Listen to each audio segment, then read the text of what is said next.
शकुनी की चालें, दुर्योधन का अभिमान और युधिष्ठिर की विवशता।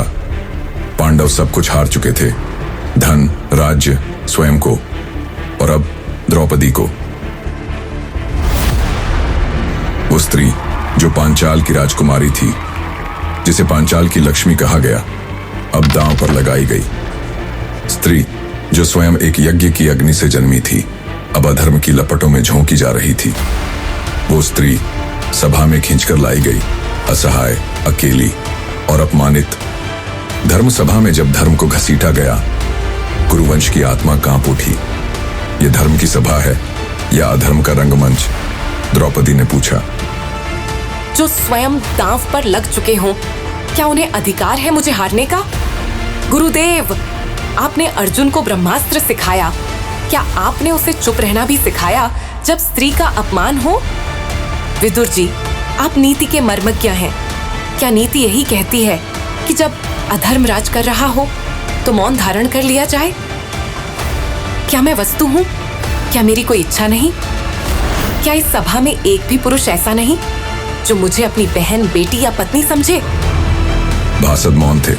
धर्म अंधा था और अधर्म की हंसी गूंज रही थी। दुशासन ने किया वो जो किसी स्त्री के आत्मसम्मान को चीर देता है, वस्त्रहरण।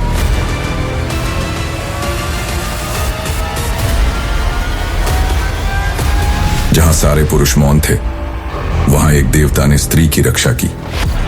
द्रौपदी ने पुकारा, हे कृष्ण, कृष्ण, कृष्ण, कृष्ण।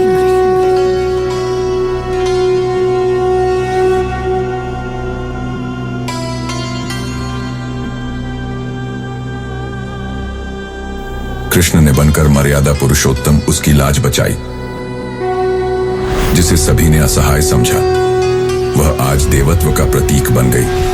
वो वस्त्र नहीं थे, वो न्याय की दीवार थी। उस दिन सिर्फ द्रौपदी का नहीं, धर्म का वस्त्रहरण हुआ। उस दिन पांडवों की प्रतिज्ञा जन्मी। उस दिन कुरुक्षेत्र का बीज बोया गया। मैं प्रतिज्ञा करता हूँ, दुशासन का रक्त पीऊंगा, उसकी छाती चीर दूंगा। ये अपमान अब युद्ध मांगेगा। मैं पांचाल की पुत्री द्रौपदी प्रतिज्ञा करती हूँ, जब तक दुशासन का रक्त मेरे केश नहीं सींचेगा और भीम का गदा दुर्योधन की छाती नहीं तोड़ेगा, तब तक न मैं केश बांधूंगी, न सादा वस्त्र त्यागूंगी। अपमान का प्रतिशोध ही अब मेरा धर्म है और धर्म का युद्ध अवश्य होगा।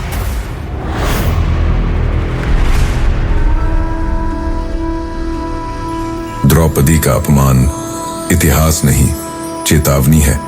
जहां स्त्री की लाज नहीं बचाई जाती, वहां धर्म नहीं टिकता। पर जहां कृष्ण होते हैं, वहां न्याय कभी पराजित नहीं होता। क्योंकि जब अधर्म बढ़ता है, तब कृष्ण स्वयं उतरते हैं धर्म की रक्षा के लिए।